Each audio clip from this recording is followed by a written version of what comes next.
اعوذ باللہ من الشیطان الرجیم، بسم اللہ الرحمن الرحیم۔ تو آیت نمبر 84 کیا ہے کہ جب ہم نے تم سے یہ بھی عہد لیا تھا کہ تم اپنا خون نہیں بہاؤ گے،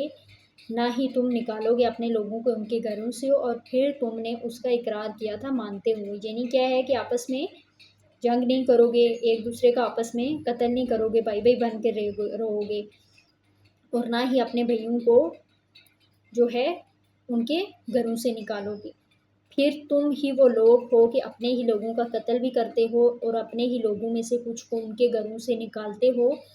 اور ان پر چڑھائی کرتے ہو گناہ اور ظلم اور زیادتی کے ساتھ، اور اگر وہ قیدی بن کر تمہارے پاس آئیں تو تم فدیہ دے کر انہیں چھڑاتے ہو،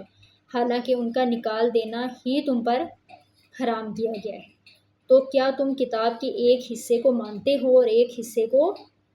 نہیں مانتے؟ تو نہیں ہے کوئی سزا اس کی جو یہ حرکت کرے تم میں سے، سوائے ذلت و رسوائی کے دنیا کی زندگی میں، اور قیامت کے روز وہ لٹا دیے جائیں گے شدید ترین عذاب کی طرف۔ اب دیکھیں آج بھی ہمارا یہی حال ہے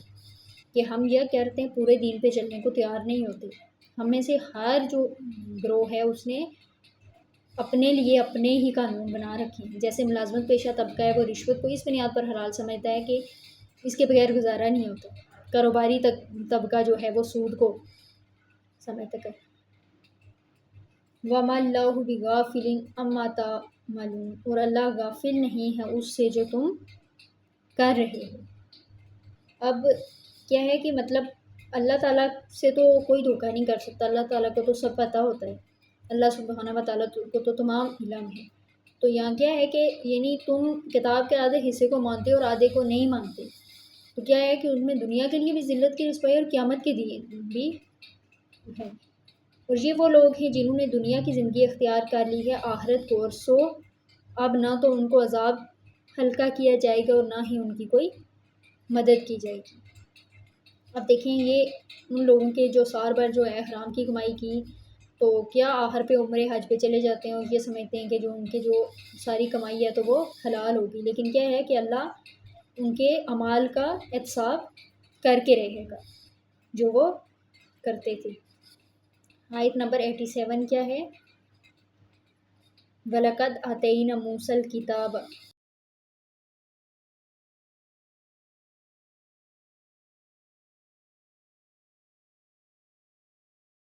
تو کیا ہے کہ اس کے بعد پے در پہ رسول بھیجے، موسیٰ کو کتاب دی، اس کے بعد پے در پہ رسول بھیجے، اور ہم نے عیسیٰ ابن مریم کو بڑی واضح نشانیاں دی۔ اب وہ جو حضرت عیسیٰ ابن مریم کو جو حضرت عیسیٰ علیہ السلام کو جو معجزات عطا کر دیے تھے ان کے، اور ہم نے مدد کی ان کی روح القدس کے ساتھ۔ اب حضرت عیسیٰ علیہ السلام کو جو ہے جبریل علیہ السلام کی خاص تائید اور نصرت حاصل تھی، اور معجزات کا ظہور کسی بھی نبی یا رسول پر اپنی طاقت سے نہیں ہوتا، اس طرح کرامت کسی ولی اللہ کے اپنے اختیار میں نہیں ہوتی، یہ تمام معاملات جو ہیں وہ اللہ کی طرف سے ہوتے ہیں۔ پھر بھلا کیا جب بھی آیا تمہارے پاس کوئی رسول وہ چیز لے کر جو تمہاری خواہشات نفس کے خلاف تھی تو تم نے تکبر کیا؟ اب انبیاء اور رسول کے ساتھ یہود نے جو طرز عمل روا رکھا، خاص طور پر حضرت عیسیٰ علیہ السلام کے ساتھ جو کچھ کیا، یہاں پہ اس کا تبصرہ ہو رہا ہے کہ جب بھی کبھی تمہارے پاس کوئی رسول تمہاری خواہشات نفس کے خلاف کوئی چیز لے کر آیا تو تمہاری روش یہی رہی ہے کہ تم نے اس سے سرکشی کی، پھر ایک جماعت نے تم کو جھٹلایا اور ایک جماعت کو قتل کر دیا۔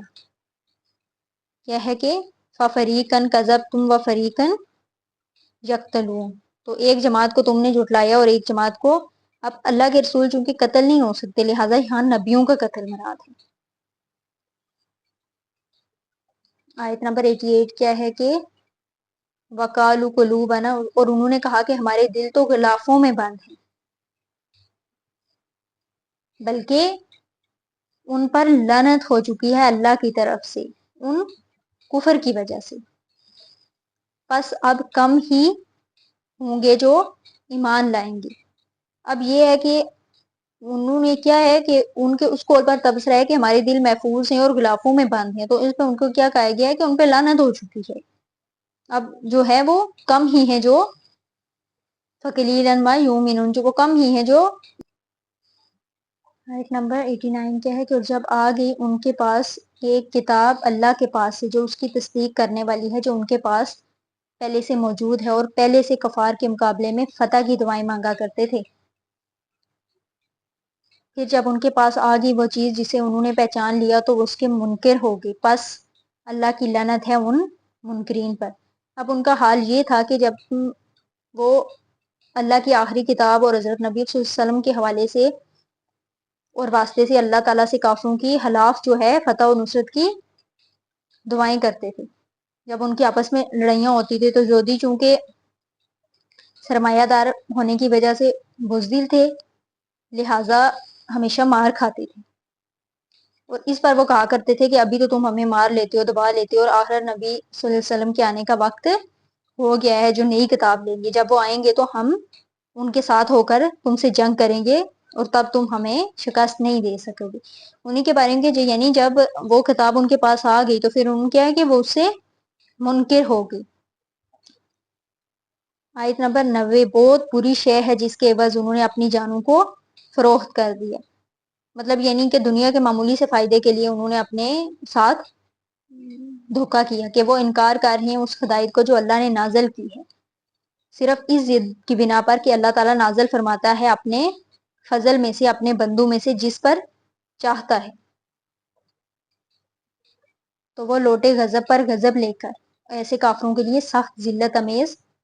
عذاب ہے۔ اب یہی معاملہ یہود کا تھا کہ انہوں نے دوسروں پر روب گاڑنے کے لیے کیا کہا، روش اختیار کی کہ میں اس وجہ سے اللہ نے نبی صلی اللہ علیہ وسلم ایک شخص محمد عربی کو اپنے فضل سے نواز دیا کہ وہ کیا ہے، دوسروں پہ غالب ہونے کے لیے کیا ہے، اپنی خواہش میں انسان جو ہے حد سے تجاوز کر جاتا ہے۔ آیت نمبر 91 کہ جب انہیں کہا جاتا ہے کہ ایمان لاؤ اس پر جو اللہ نے نازل فرمایا تو کہتے ہیں کہ ایمان رکھتے ہیں جو اس پر جو ہم پر نازل ہوا، جو کفر کر رہے ہیں اس کا جو اس کے پیچھے ہے، حالانکہ وہ حق ہے اور تصدیق کرتے ہوئے آیا ہے اس کی جو ان کے پاس ہے۔ اے نبی ان سے کہیے تو پھر کیوں تم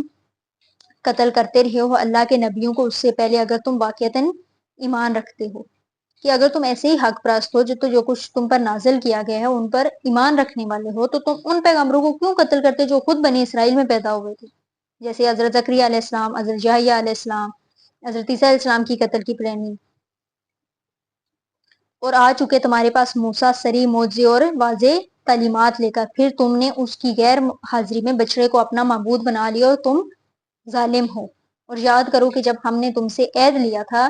تمہارے اوپر کوئی طور کو ملک کر دیا تھا، پکڑو اس کو جو ہم نے تم کو دیا ہے مضبوطی کے ساتھ اور سنو،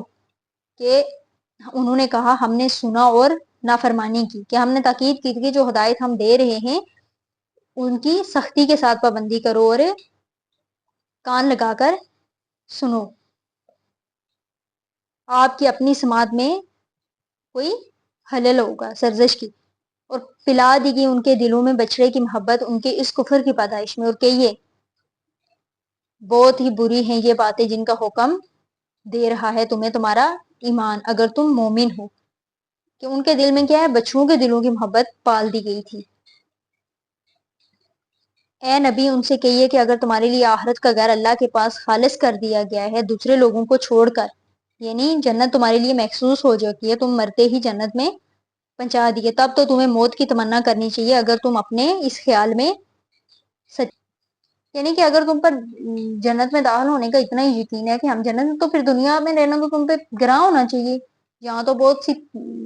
مشقتیں ہیں، کوفت اٹھانی پڑتی ہے۔ اب جس شخص کو یقین ہو کہ اس کی جو دنیا کے بعد آخرت کی زندگی ہے وہ اس نے اچھا کمایا ہوا ہے، مقام جنت ہے، تو اس کے لیے دنیا کی زندگی کچھ بھی نہیں ہے۔ 95 ہے کہ اور یہ ہرگز آرزو نہیں کریں گے موت کی بسبب ان کرتوتوں کے جو ان کے ہاتھوں نے آگے بھیجے ہوئے ہیں، اور اللہ ان ظالموں سے بخوبی واقف ہے، اور تم انہیں پاؤ گے تمام انسانوں سے زیادہ حریص اس دنیا کی زندگی پر، حتیٰ کہ مشرکوں سے بھی زیادہ حریص، اور ان میں سے ہر ایک کی خواہش ہے کہ کسی طرح اس کی عمر 1000 برس ہو جائے، حالانکہ نہیں ہے اس کو بچانے والا عذاب سے اس قدر جینا، یعنی کیا ہے کہ وہ جو ان کے کرتوت ہیں جو انہوں نے آگے بھیجے ہوئے ہیں ان کے سبب یہ کبھی بھی موت کی آرزو نہیں کریں گے، کیونکہ ان کو پتا ہے کہ ہم نے آگے کیا اپنے اعمال بھیجے ہوئے ہیں۔ تو کیا ہے کہ یہ مشرکوں سے بھی زیادہ ان کو کہا گیا ہے، یہ منافقین مشرکوں سے بھی زیادہ یہ لالچی ہیں۔ تو کیا ہے کہ انہیں مطلب ہر ایک کی خواہش ہے کہ یہ وہ 1000 برس تک دنیا میں ہی رہے، حالانکہ وہ 2000 برس بھی رہیں گے تو جو اللہ کی طرف سے ان کو عذاب آنے والا ہے وہ ٹلے گا نہیں۔ واللہ بصیر بما یعملون، کہ اللہ دیکھ رہا ہے جو کچھ یہ کر رہے ہیں۔ تو جی یہ آیت نمبر